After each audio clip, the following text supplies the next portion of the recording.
Psicología de las masas. Gustave Le Bon. Gustave Le Bon es considerado uno de los fundadores de la psicología social y uno de los principales exponentes de la psicología de las muchedumbres de gran desarrollo en las últimas décadas del siglo XIX. Sus consideraciones acerca del funcionamiento del comportamiento colectivo fueron apreciadas por Sigmund Freud y comentadas extensamente por el padre del psicoanálisis en su obra Massenpsychologie und Ich-Analyse, Psicología de masas y análisis del yo. Aunque las explicaciones de Le Bon acerca de los mecanismos subyacentes a la psicología de las masas no han recibido posteriormente confirmación empírica, resultaron influyentes tanto en las explicaciones iniciales acerca de los efectos de los medios de comunicación como en el desarrollo de las estrategias de propaganda por parte de Edward Bernays. Incluso más recientemente, Ernesto Laclau ha valorado en La razón populista algunas intuiciones presentes en este libro para el desarrollo de la teoría política contemporánea. La hipótesis principal que sostiene Le Bon en esta obra es que el individuo sufre siempre una transformación radical al estar inmerso en cualquier situación multitudinaria, algo que ha sido sumamente discutido y, a juicio de investigadores posteriores, invalidado. Por otra parte, algunas de sus tesis parciales han sido puestas de manifiesto de forma harto inquietante durante los últimos años. Entre ellas, y como simple muestra, estas dos: el potencial autoritario latente en determinadas grandes colectividades y los procesos involucrados en los fenómenos de desindividuación y anonimato. He aquí, en definitiva, una obra importante, reveladora, entre otras cosas, de cómo la ideología reaccionaria de un autor condiciona y altera profundamente el estudio de la realidad social. Sin embargo, la lectura de estas páginas es muy aconsejable para todo aquel interesado en el estudio del comportamiento social y humano, así como para quienes se interesen por el desarrollo histórico de las teorías de la comunicación de masas. Libro que hay que leer con espíritu crítico, pero que finalmente es necesario leer. Prólogo del traductor. Gustave Le Bon. Gustave Le Bon nació un 7 de mayo de 1841 en Nogent-le-Rotrou y murió el 15 de diciembre de 1931 en París. Fue médico, etnólogo, psicólogo y sociólogo, habiendo estudiado la carrera de medicina en la que se doctoró en 1876. Después de doctorarse de médico, se dedicó primero a los problemas de higiene y luego emprendió numerosos viajes por Europa, África del Norte y Asia. La ampliación de su horizonte intelectual, lograda a través de estas experiencias, lo llevó a dedicarse intensivamente a la antropología y a la arqueología, actividades estas que a su vez despertaron en él un interés cada vez mayor por las ciencias naturales en general y por la psicología en particular. En su obra Les lois psychologiques de l'évolution des peuples, las leyes psicológicas de la revolución de los pueblos, 1894, desarrolla la tesis que la historia es, en una medida sustancial, el producto del carácter racial o nacional de un pueblo, siendo la fuerza motriz de la evolución social más la emoción que la razón. Si bien no deja de percibir y afirmar que el verdadero progreso ha sido siempre y en última instancia fruto de la obra de minorías operantes y élites intelectuales, tampoco niega los hechos, de observación directa ya en su época, que apuntan a una cada vez mayor importancia e influencia de las masas. En su Psychologie des foules, la psicología de las masas, que data de 1895 y que es seguramente su obra más conocida, establece y describe los fenómenos básicos relacionados con el comportamiento de las muchedumbres, estableciendo las reglas fundamentales de este comportamiento: pérdida temporal de la personalidad individual consciente del individuo, su suplantación por la mente colectiva de la masa, acciones y reacciones dominadas por la unanimidad, la emocionalidad y la irracionalidad. Lo notorio en este trabajo es que, si bien las investigaciones sobre el comportamiento colectivo naturalmente han continuado desde que Le Bon escribiera su obra más conocida, la verdad es que relativamente poco se ha agregado de verdaderamente importante a la tesis original. La psicología de las masas tiene así aún hoy, después de más de 100 años de haber sido escrita, una vigencia y una actualidad sorprendentes. Los conceptos. Con todo, hay algunos aspectos que el lector de nuestro tiempo debería tener presente, puesto que a pesar de la notable aplicabilidad de las ideas y conceptos de Le Bon, para muchas de nuestras cuestiones actuales, 100 años no han pasado en vano, y obviamente existen algunas precisiones que resulta necesario hacer. En primer lugar, convendría quizás aclarar los conceptos civilización y cultura y el significado que estos términos tienen dentro del contexto de la cultura francesa clásica. Para gran parte del pensamiento actual, el término cultura es muchas veces entendido como un concepto genérico que incluye una civilización definida a su vez más bien en términos tecnológicos y económicos. Para el pensamiento francés clásico, civilización es el marco orgánico general dentro del cual la cultura es una manifestación de las facultades mentales y espirituales del ser humano. De más está decir que Le Bon utiliza el término civilización más bien en este último sentido. El otro concepto, sumamente controversial, que Le Bon emplea con frecuencia es el de la raza. Notará el lector que en el texto aparecen varias veces expresiones tales como raza latina, raza anglosajona y en ocasiones hasta raza francesa. Esto probablemente llevará a varios lectores actuales a recordar aquella ingeniosa frase de Paul Broca, quien al respecto solía comentar: «La raza latina no existe, por la misma razón por la cual tampoco existe un diccionario braquicéfalo». Evidentemente, el adjudicar a fenómenos etnobiológicos criterios de clasificación que provienen de categorías lingüísticas no parece ser ni aconsejable ni defendible. Sin embargo, no deberíamos olvidar varias cosas. Por de pronto, que hacia fines del siglo XIX, la palabra raza no expresaba exactamente lo mismo que hoy entendemos por ella. No se tenían aún los conocimientos sobre la genética que hoy poseemos. No se sabía absolutamente nada del ADN y su estructura molecular, y muchos mecanismos de la herencia se suponían bastante más de lo que se conocían. Por el otro lado, y quizás esto sea lo más importante, Le Bon precisó bastante bien en otros trabajos su particular posición frente al concepto, y no debería ser olvidado que a lo largo de la psicología de las masas el término de raza se refiere a lo que en otra parte denominó como razas históricas. Traduciendo de algún modo la terminología del siglo XIX, hoy hablaríamos de etnoculturas o bien, en el caso de intervenir en el concepto el ingrediente de una organización sociopolítica, de pueblos etnoculturalmente diferenciados. Otro aspecto que quizá llame la atención del lector actual es la posición que Le Bon adopta frente a la cuestión educativa. El sistema educativo francés, al cual, de la mano de Taine, se le da bastante extensión en esta obra, es ya, en buena medida, una cuestión superada. Sin embargo, la crítica, al saber casi exclusivamente obtenido de libros de texto, sigue siendo fundamentalmente válida, aun cuando ya no esté de moda la memorización mecánica de estos textos.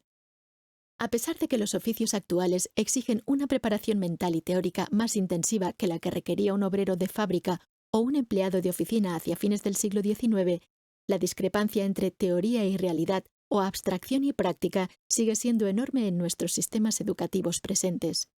En muchos sentidos, la psicología de las masas es una obra precursora en su tema. Ya hemos indicado que a pesar de varios e importantes trabajos de investigación posteriores, no deja de llamar la atención lo relativamente poco que se ha avanzado en este terreno. Pero lo original y adelantado del pensamiento de Le Bon no se limita a este campo específico. Llama la atención, por ejemplo, la importancia fundamental que ya en 1895 Le Bon otorgaba al inconsciente. Para tener una idea de lo que estamos indicando, acaso convenga recordar que en 1895 es exactamente el mismo año en que Freud recién comenzaba a hacerse conocer, publicando, en colaboración con Breuer, su Studien über Hysterie, Estudios sobre la histeria.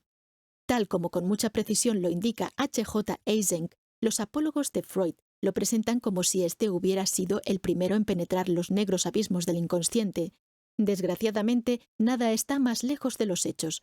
Como ha demostrado White en su libro El inconsciente antes de Freud, este tuvo centenares de predecesores que postularon la existencia de una mente inconsciente y escribieron sobre ello con abundancia de detalles.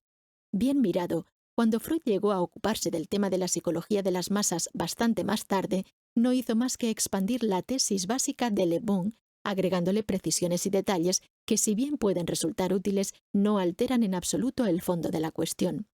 Otra idea precursora interesante es la que Le Bon expone hacia el final de esta obra respecto de la curiosa propiedad que parecen tener las civilizaciones en cuanto a pasar por determinados estadios, cumpliendo ciclos sorprendentemente semejantes, al menos en apariencia.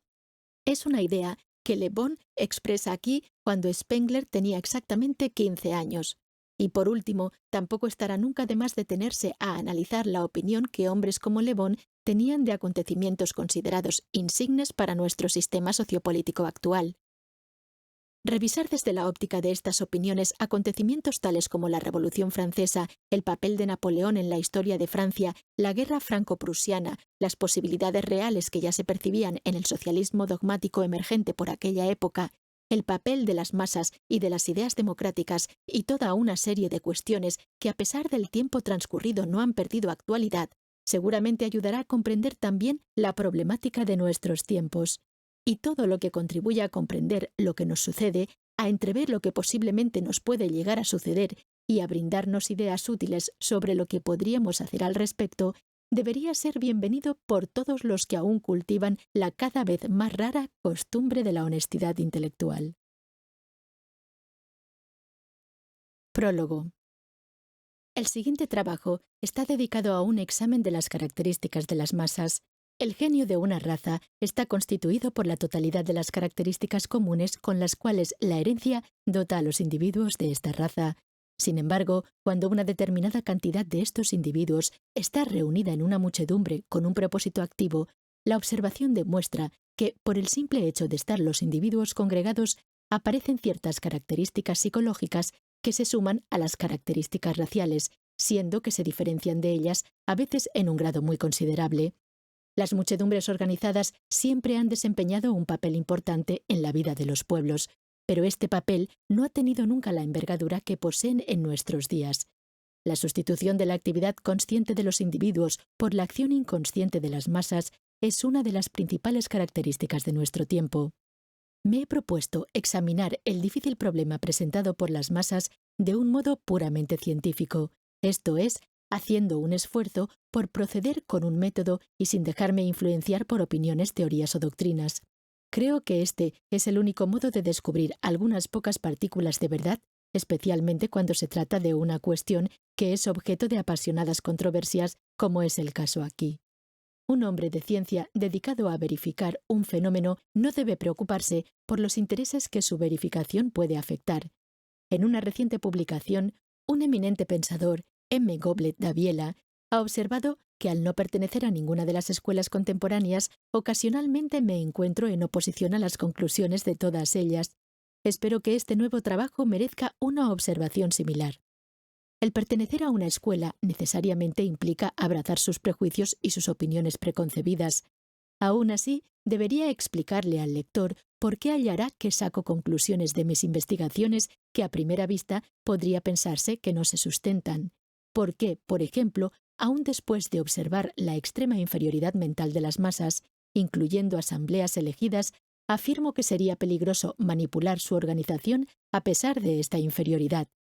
La razón es que una atenta observación de los hechos históricos me ha demostrado invariablemente que en los organismos sociales, al ser estos en todo sentido tan complicados como los demás seres, no es sabio utilizar nuestro poder para forzarlos a padecer transformaciones repentinas y extensas. La naturaleza recurre de tiempo en tiempo a medidas radicales, pero nunca siguiendo nuestras modas, lo cual explica por qué nada es más fatal para un pueblo que la manía por las grandes reformas, por más excelente que estas reformas puedan parecer en teoría. Serían útiles solamente si fuese posible cambiar instantáneamente el genio de las naciones. Este poder, sin embargo, solo lo posee el tiempo. Los hombres se gobiernan por ideas, sentimientos y costumbres, elementos que constituyen nuestra esencia. Las instituciones y las leyes son la manifestación visible de nuestro carácter, la expresión de sus necesidades. Al ser su consecuencia, las leyes y las instituciones no pueden cambiar este carácter. El estudio de los fenómenos sociales no puede ser separado del de los pueblos en medio de los cuales han surgido. Desde el punto de vista filosófico, estos fenómenos pueden tener un valor absoluto. En la práctica, sin embargo, solo tienen un valor relativo. En consecuencia, al estudiar un fenómeno social, es necesario considerarlo sucesivamente bajo dos aspectos muy diferentes. Al hacerlo, se verá que con mucha frecuencia lo enseñado por la razón pura es contrario a lo que enseña la razón práctica. Apenas si hay datos, incluidos los físicos, a los cuales esta distinción no sería aplicable.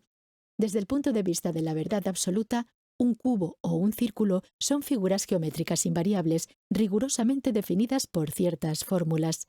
Desde el punto de vista de la impresión que causan a nuestros ojos, estas figuras geométricas pueden adquirir formas muy variadas. Por la perspectiva, el cubo puede transformarse en una pirámide o en un cuadrado, el círculo en una elipse o una línea recta. Más aún, la consideración de estas formas ficticias es, por lejos, más importante que la de las formas reales, puesto que son ellas, y ellas solas, las que vemos y a las cuales podemos reproducir en fotografías o en dibujos. En algunos casos hay más verdad en lo irreal que en lo real. Presentar los objetos en su forma geométrica exacta implicaría distorsionar su naturaleza y volverla irreconocible. Si nos imaginamos un mundo en el cual sus habitantes solo pudiesen copiar o fotografiar objetos, pero estuviesen imposibilitados de tocarlos, sería muy difícil para estas personas obtener una idea exacta de la forma de dichos objetos. Más todavía, el conocimiento de estas formas, accesible solo a un reducido número de personas instruidas, despertaría un interés sumamente restringido. El filósofo que estudia fenómenos sociales debería tener presente que al lado de su valor teórico, estos fenómenos poseen un valor práctico y que este último es el único importante en lo que concierne a la evolución de la civilización. El reconocimiento de este hecho debería volverlo muy circunspecto en relación con las conclusiones que la lógica aparentemente le impondría a primera vista. Hay también otros motivos que le dictan una reserva similar. La complejidad de los hechos sociales es tal que resulta imposible aprehenderlos en su totalidad y prever los efectos de su influencia recíproca. Parece ser también que detrás de los hechos visibles se esconden a veces miles de causas invisibles. Los fenómenos sociales visibles parecen ser el resultado de una inmensa tarea inconsciente que, por regla general, se halla más allá de nuestro análisis. Los fenómenos perceptibles pueden ser comparados con las olas que sobre la superficie del océano constituyen la expresión de disturbios profundos acerca de los cuales nada sabemos. En lo que concierne a la mayoría de sus actos, las masas exhiben una singular inferioridad mental. Sin embargo, existen otros actos en los que parecen estar guiadas por aquellas misteriosas fuerzas que los antiguos llamaban destino, naturaleza o providencia, esas que llamamos las voces de los muertos, cuyo poder es imposible de ignorar aun cuando ignoremos su esencia. A veces parecería que hay fuerzas latentes en el ser interior de las naciones que sirven para guiarlas. ¿Qué, por ejemplo, puede ser más complicado, más lógico, más maravilloso que un idioma? Y sin embargo, ¿de dónde pudo haber surgido esta admirablemente organizada manifestación, excepto como resultado del genio inconsciente de las masas? Los académicos más doctos, los gramáticos más renombrados, no pueden hacer más que tomar nota de las leyes que gobiernan los idiomas. Serían totalmente incapaces de crearlos. Aún respecto de las ideas de los grandes hombres, ¿estamos seguros de que son la exclusiva creación de sus cerebros? No hay duda de que esas ideas son siempre creadas por mentes solitarias, pero ¿no es acaso el genio de las masas el que ha provisto los miles de granos de polvo que forman el suelo del cual esas ideas han brotado?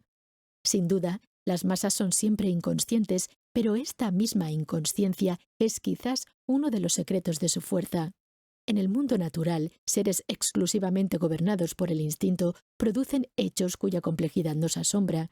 La razón es un atributo demasiado reciente de la humanidad y todavía demasiado imperfecto como para revelar las leyes del inconsciente y más aún para suplantarlo.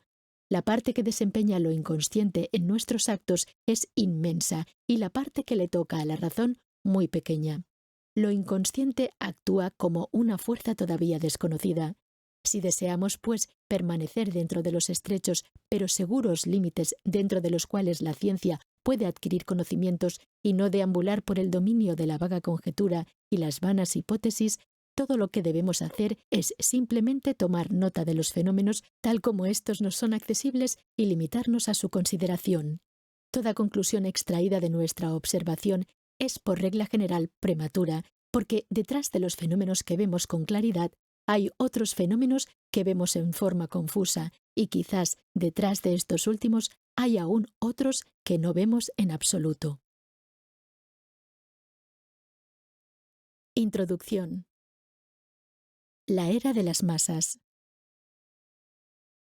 Los grandes disturbios que preceden el cambio en las civilizaciones tales como la caída del Imperio Romano o la fundación del Imperio Árabe, a primera vista parecen estar determinadas más específicamente por transformaciones políticas, invasión extranjera o el derrocamiento de dinastías. Pero un estudio más atento de estos eventos demuestra que detrás de estas causas aparentes, la causa real parece ser una profunda modificación de las ideas de los pueblos. Las verdaderas revoluciones históricas no son aquellas que nos sorprenden por su grandiosidad y violencia. Los únicos cambios importantes de los cuales resulta la renovación de las civilizaciones afectan ideas, concepciones y creencias.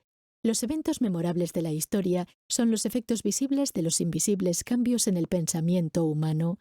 La razón por la cual estos eventos son tan raros es que no hay nada tan estable en una raza como el fundamento hereditario de sus pensamientos.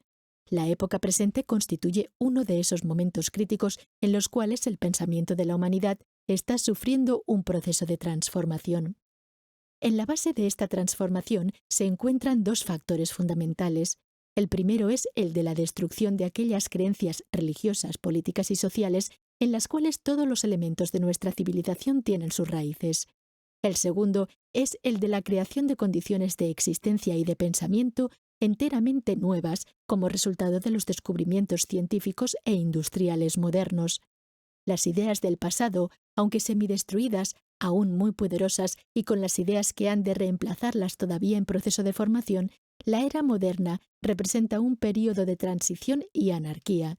Todavía no es fácil de determinar qué surgirá de este período necesariamente algo caótico. ¿Cuáles serán las ideas sobre las cuales se construirán las sociedades que habrán de seguirnos? Por el momento no lo sabemos. Sin embargo, aún así, ya está claro que cualesquiera que sean las líneas a lo largo de las cuales se organice la sociedad futura, las mismas tendrán que tener en cuenta un nuevo poder, la última fuerza soberana sobreviviente de los tiempos modernos, el poder de las masas. Sobre las ruinas de tantas ideas antes consideradas indiscutibles y que hoy han decaído o están decayendo, sobre tantas fuentes de autoridad que las sucesivas revoluciones han destruido, este poder, que es el único que ha surgido en su estela, parece pronto destinado a absorber a los demás. Mientras todas nuestras antiguas creencias están tambaleando y desapareciendo, el poder de la masa es la única fuerza a la cual nada amenaza y cuyo prestigio se halla continuamente en aumento.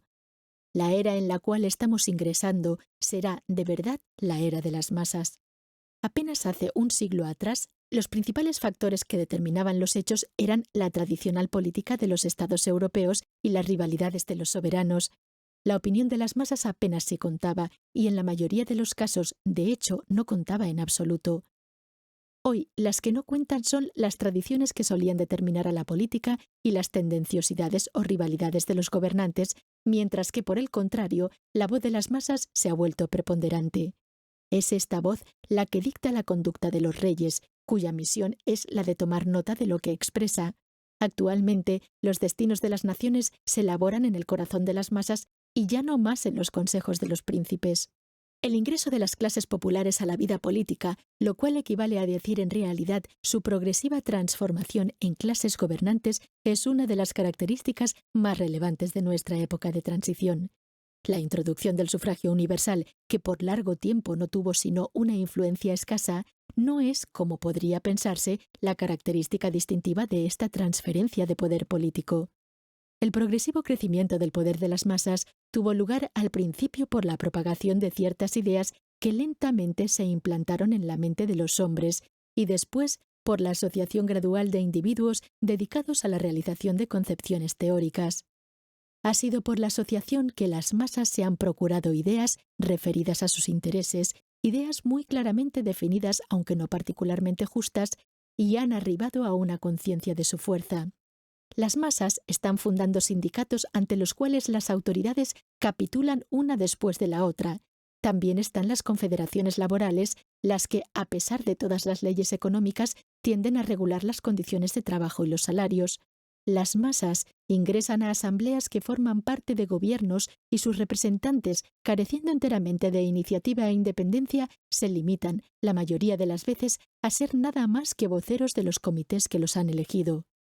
Hoy en día los reclamos de las masas se están volviendo cada vez más claramente definidos y significan nada menos que la determinación de destruir completamente a la sociedad tal como ésta existe actualmente, con vista a hacerla retroceder a ese primitivo comunismo que fue la condición normal de todos los grupos humanos antes de los albores de la civilización.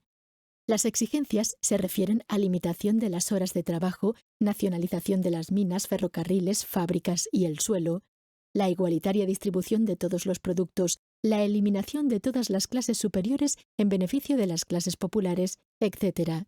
Poco adaptadas a razonar, las masas, por el contrario, son rápidas en actuar. Como resultado de su actual organización, su fuerza se ha vuelto inmensa.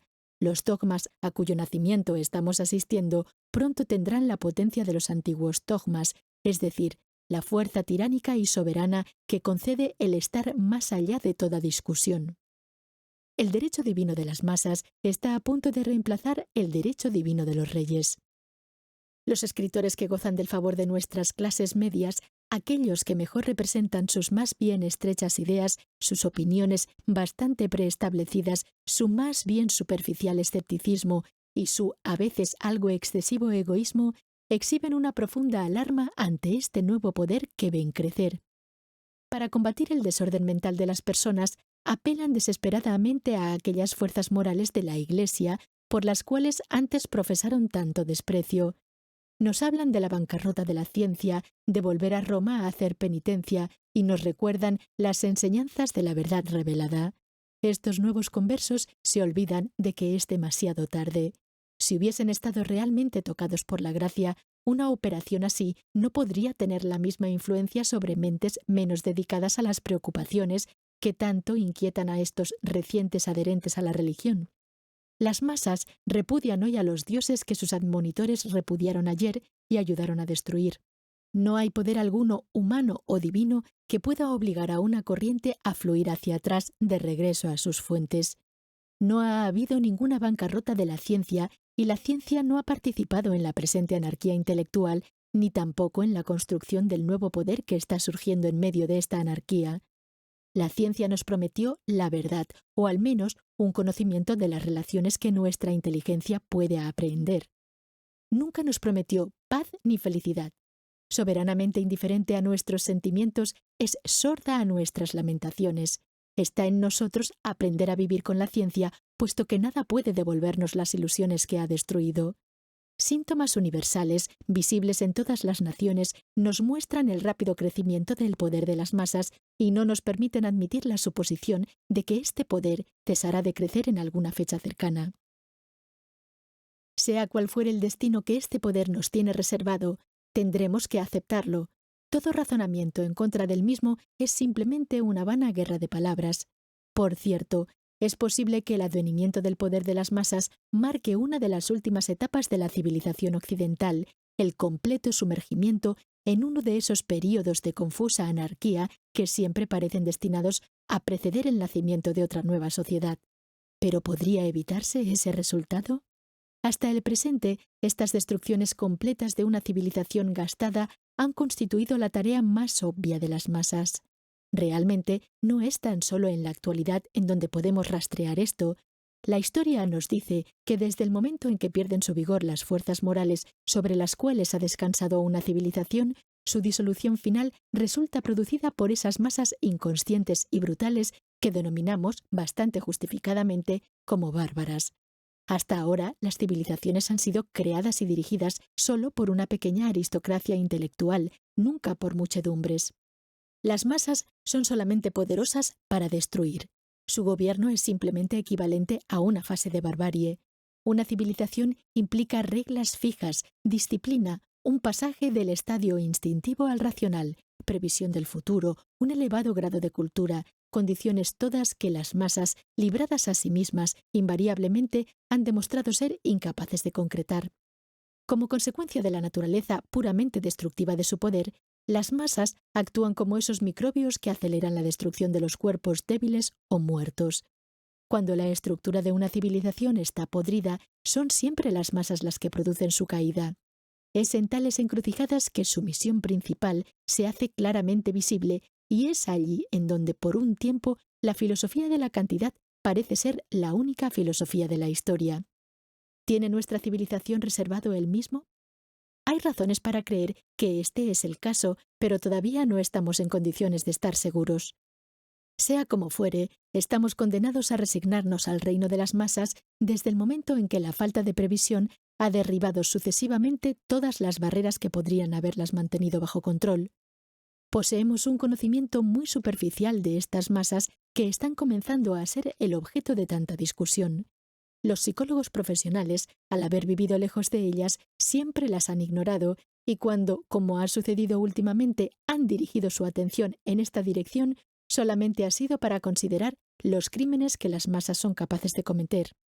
Sin duda alguna, las masas criminales existen, pero también habrá que considerar a masas virtuosas, a masas heroicas y a masas de muchas otras clases. Los crímenes de las masas constituyen solamente una fase particular de su psicología. La constitución mental de las masas no puede estudiarse meramente a través de la investigación de sus crímenes, de la misma manera en que no se puede comprender la constitución mental de un individuo a través de la mera descripción de sus vicios. Sin embargo, es un hecho que todos los gobernantes del mundo, todos los fundadores de religiones o de imperios, los apóstoles de todos los credos, los estadistas eminentes y, en una esfera más modesta, los simples jefes de pequeños grupos de hombres, todos han sido psicólogos inconscientes, poseedores de un conocimiento instintivo y frecuentemente muy certero acerca del carácter de las masas, y ha sido el conocimiento preciso de este carácter lo que les ha permitido a estas personas establecer su predominio tan fácilmente. Napoleón tenía un maravilloso conocimiento de la psicología de las masas del país en el cual reinó, pero a veces malinterpretó completamente la psicología de las masas pertenecientes a otras razas, y fue por esta malinterpretación que se involucró en España, y más notoriamente en Rusia, en conflictos en los cuales su poder recibió aquellos embates que en poco tiempo lo destruyeron. El conocimiento de la psicología de las masas es hoy en día el último recurso del estadista que no desea gobernarlas. Esto se está volviendo una cuestión muy difícil, pero que, en todo caso, no desea ser gobernado demasiado por ellas. Solamente obteniendo alguna clase de percepción de la psicología de las masas se puede comprender cuán superficial es sobre ellas la acción de leyes e instituciones, cuán impotentes son para sostener cualquier opinión diferente de aquellas que les son impuestas y que no es posible dirigirlas mediante reglas basadas en teorías de equidad pura, sino buscando lo que las impresiona y lo que las seduce. Por ejemplo, si un legislador desease imponer un nuevo impuesto, ¿debería elegir aquel que le parezca más justo? De ninguna manera. En la práctica, el impuesto más injusto puede ser el mejor para las masas, y si al mismo tiempo resulta ser el menos obvio y aparentemente el menos gravoso, tanto más fácilmente será tolerado. Es por esta razón que un impuesto indirecto, por más exorbitante que sea, siempre será aceptado por la masa porque, pagado diariamente en fracciones de centavo sobre objetos de consumo, no interferirá con los hábitos de la masa y pasará desapercibido. Reempláceselo por un impuesto proporcional sobre salarios o ingresos de cualquier otro tipo, pagadero en una suma íntegra, y aun cuando esta imposición fuese, teóricamente, 10 veces menos gravosa que el otro, seguramente será causa de una protesta unánime. Esto obedece al hecho de que una suma relativamente grande, que aparecerá como inmensa y que excitará la imaginación, ha sido sustituida por las imperceptibles fracciones de algunos centavos. El nuevo impuesto solamente parecería alto si hubiese sido ahorrado centavo a centavo, pero este procedimiento económico implica una cantidad de previsión del que las masas son incapaces. El ejemplo precedente es uno de los más simples. Su exactitud puede ser percibida con facilidad. No escapó a la atención de un psicólogo como Napoleón, pero nuestros legisladores modernos, ignorantes como son de las características de la masa, resultan incapaces de apreciarlo. La experiencia todavía no les ha enseñado lo suficiente que las personas nunca amoldan sus conductas a los dictados de la razón pura. Hay muchas otras aplicaciones prácticas que pueden hacerse a partir de la psicología de las masas. Un conocimiento de esta ciencia arroja la más vívida luz sobre un gran número de fenómenos históricos y económicos que serían totalmente incomprensibles sin él. Tendré ocasión de mostrar que la razón por la cual el más notorio de los historiadores modernos, Taine, ha entendido a veces tan imperfectamente los eventos de la Gran Revolución Francesa es que nunca se le ocurrió estudiar el genio de las masas. Taine, para el estudio de este complicado período, se impuso como guía el método descriptivo al cual recurren los naturalistas, pero las fuerzas morales están casi por completo ausentes en los casos que los naturalistas tienen que estudiar. Y son precisamente estas fuerzas las que constituyen las verdaderas fuentes principales de la historia.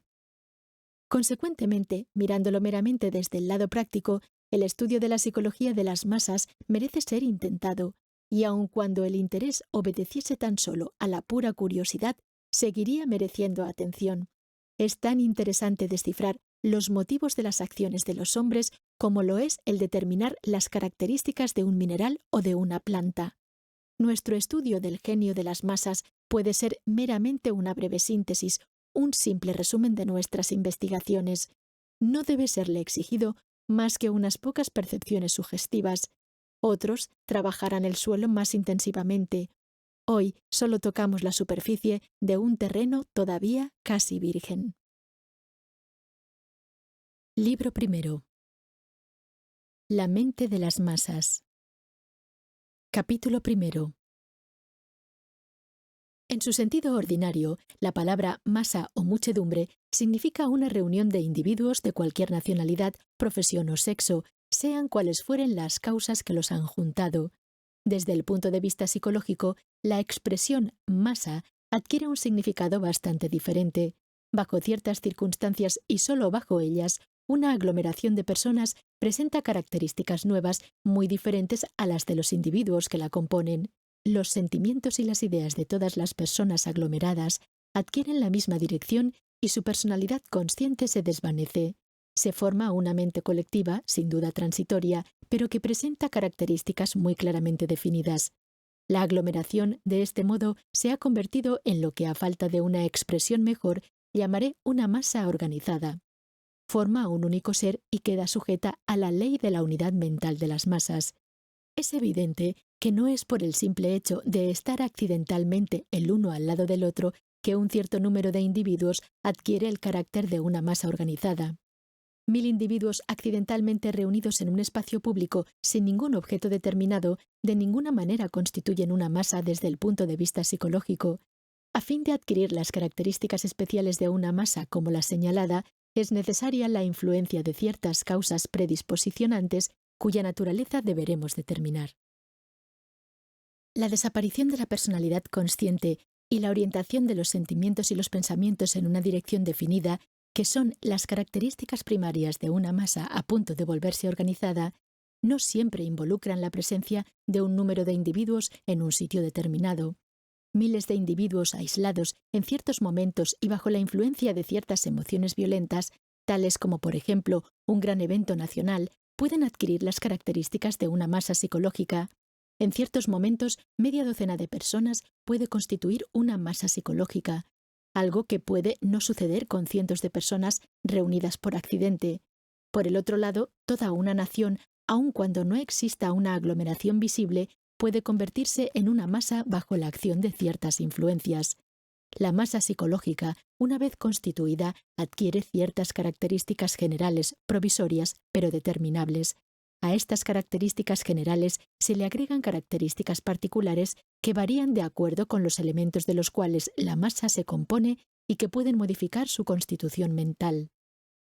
Las masas psicológicas, pues, son susceptibles de ser clasificadas y cuando nos ocupemos de esta materia veremos que una masa heterogénea, es decir, una masa compuesta por elementos disímiles, presenta ciertas características comunes con masas homogéneas, es decir, masas compuestas de elementos más o menos similares, sectas, castas, clases, y al lado de estas características comunes hay particularidades que permiten diferenciar a los dos tipos de masa. Sin embargo, antes de ocuparnos de las diferentes categorías de masas, primero debemos examinar las características que le son comunes a todas. Nos pondremos a trabajar como el naturalista que comienza por describir las características comunes a todos los miembros de una familia antes de dedicarse a las particularidades que permiten la diferenciación de géneros y especies incluidos en esa familia. No es fácil describir la mente de las masas con exactitud porque su organización varía no solamente de acuerdo con la raza y la composición, sino también de acuerdo con la naturaleza y la intensidad de los estímulos bajo cuyos efectos las masas se hallan. Sin embargo, la misma dificultad se presenta en el estudio psicológico de un individuo. Solamente en las novelas se encuentran personajes que transitan toda su vida con un carácter invariable. Es solo la uniformidad del medio ambiente la que crea la aparente uniformidad de los caracteres. En otra parte, he demostrado que todas las constituciones mentales contienen caracteres en potencia que pueden manifestarse como consecuencia de un súbito cambio en el medio ambiente. Esto explica cómo, en medio de los más salvajes miembros de la Convención francesa, se podía encontrar a ciudadanos inofensivos que, bajo condiciones normales, hubieran sido pacíficos notarios o virtuosos magistrados. Una vez pasada la tormenta, retomaron su carácter normal de ciudadanos tranquilos, respetuosos de la ley. Napoleón encontró entre ellos a sus sirvientes más dóciles. Siendo imposible aquí estudiar todos los sucesivos grados de organización de las masas, nos dedicaremos más específicamente a aquellas que han alcanzado la fase de organización completa. De este modo, veremos en qué se pueden convertir las masas, pero no aquello que invariablemente son. Es solamente en esta fase avanzada de organización que ciertas características nuevas y especiales se superponen sobre el invariable y dominante carácter de la raza, teniendo después lugar el giro al cual ya hemos aludido de todos los sentimientos y pensamientos de la colectividad en una dirección única. También es solamente bajo tales circunstancias que comienza a jugar lo que más arriba he llamado la ley psicológica de la unidad mental de las masas. Entre las características psicológicas de las masas hay algunas que pueden presentarse en común con las de individuos aislados y, por el contrario, otras que les son absolutamente peculiares y que solamente se encuentran dentro de colectividades. Son estas características especiales que estudiaremos antes que nada a fin de demostrar su importancia. La peculiaridad más sobresaliente que presenta una masa psicológica es la siguiente. Sean quienes fueren los individuos que la componen, más allá de semejanzas o diferencias en los modos de vida, las ocupaciones, los caracteres o la inteligencia de estos individuos, el hecho de que han sido transformados en una masa los pone en posesión de una especie de mente colectiva que los hace sentir, pensar y actuar de una manera bastante distinta de la que cada individuo sentiría, pensaría y actuaría si estuviese aislado. Hay ciertas ideas y sentimientos que nos surgen o no se traducen en acción, excepto cuando los individuos forman una masa. La masa psicológica es un ser provisorio formado por elementos heterogéneos que se combinan por un momento exactamente como las células que constituyen un cuerpo viviente forman por su reunión un nuevo ser que exhibe características muy diferentes de las que posee cada célula en forma individual.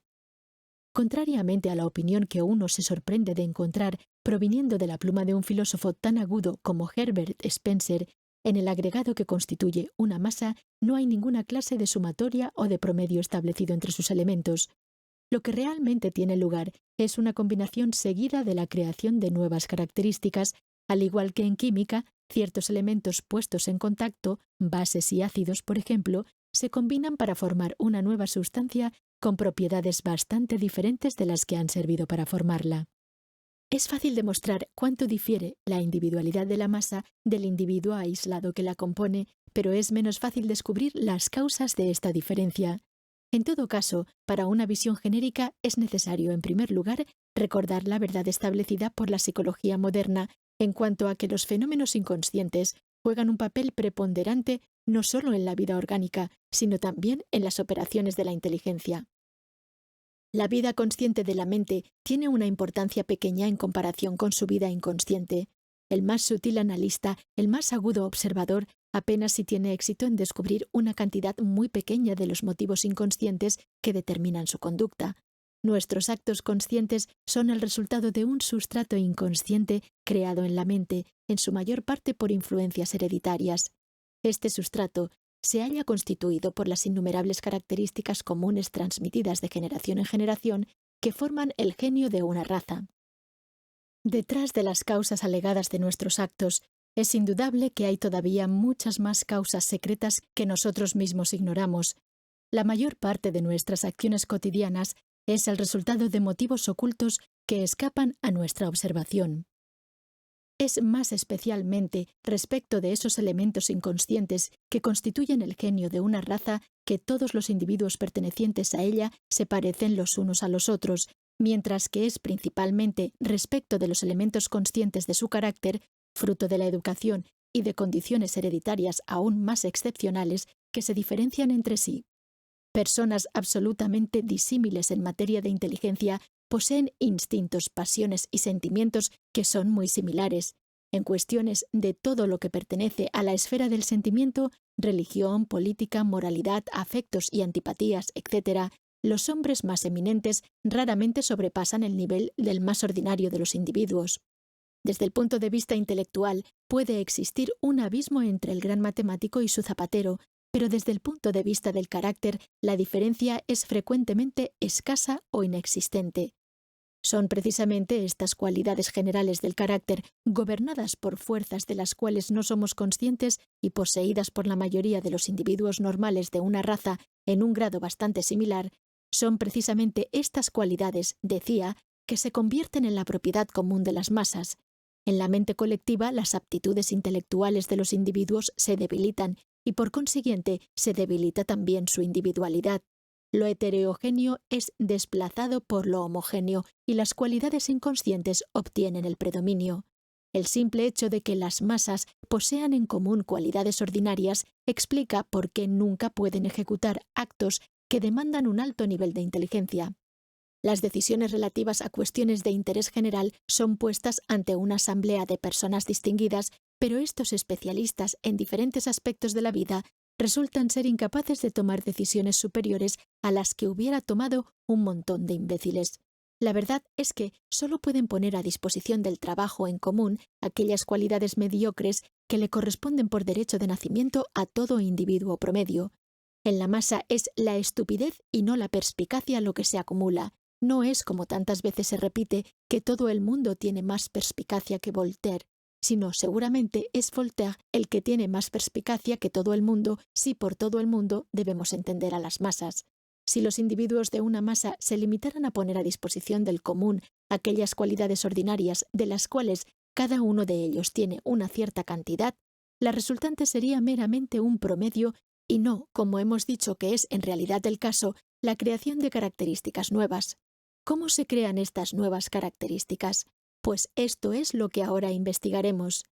Hay diferentes causas que determinan la aparición de las características peculiares de las masas y que no poseen los individuos aislados. La primera es que el individuo que forma parte de una masa adquiere por simples consideraciones numéricas un sentimiento de poder invencible que le permite ceder ante instintos que de haber estado solo hubiera forzosamente mantenido bajo control. Estará menos dispuesto a autocontrolarse partiendo de la consideración que una masa, al ser anónima y en consecuencia irresponsable, hace que el sentimiento de responsabilidad que siempre controla a los individuos desaparezca enteramente. La segunda causa, que es el contagio, también interviene en determinar la manifestación de las características especiales de las masas y al mismo tiempo también en determinar la tendencia que las mismas seguirán. El contagio es un fenómeno cuya presencia es fácil de establecer, pero que no es fácil de explicar. Tiene que ser clasificado entre los fenómenos de un orden hipnótico que estudiaremos en breve.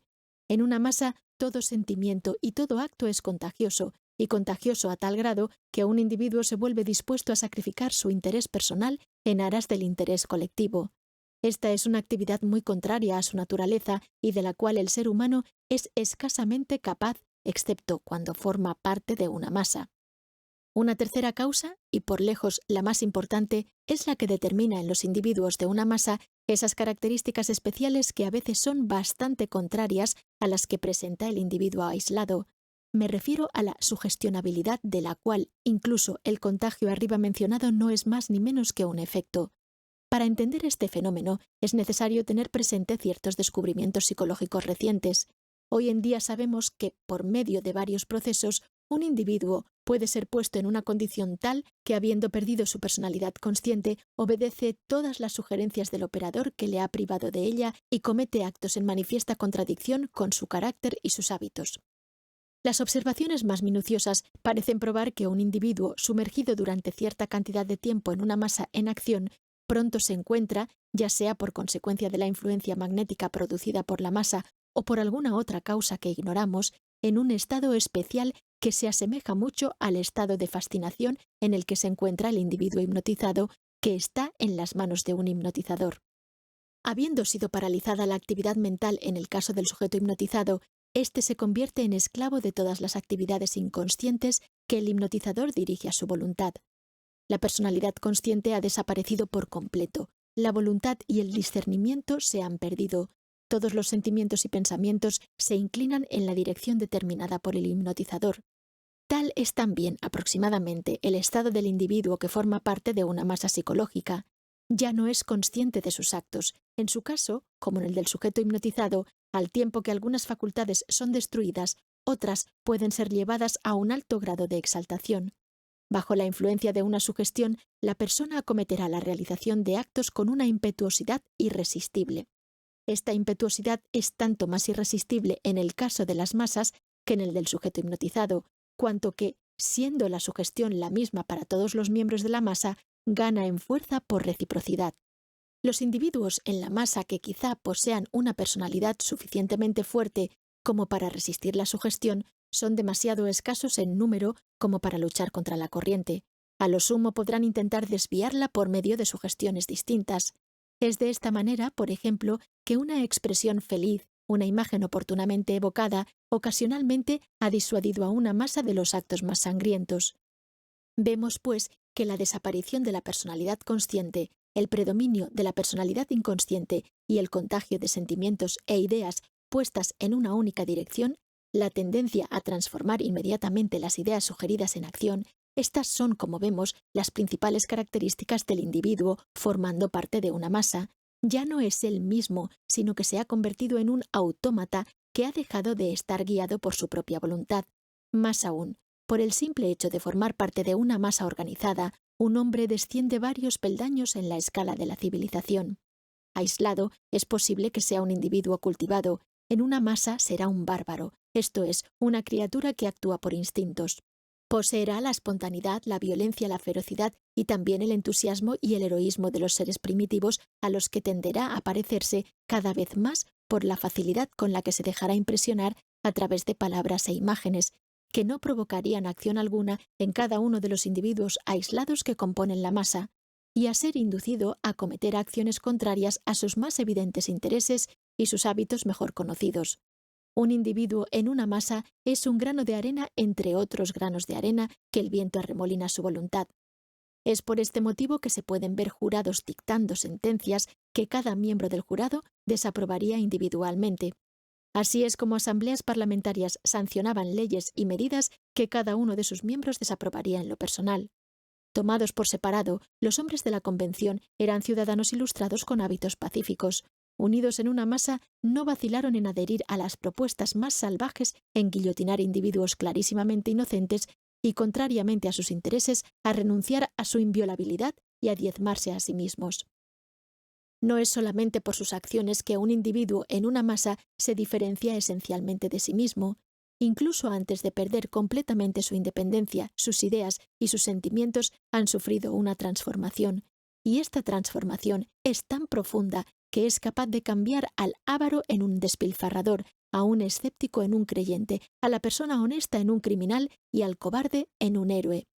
La renuncia a todos los privilegios que la nobleza votó en un momento de entusiasmo durante la celebrada noche del 4 de agosto de 1789, ciertamente jamás habría sido consentida por ninguno de sus miembros tomados por separado.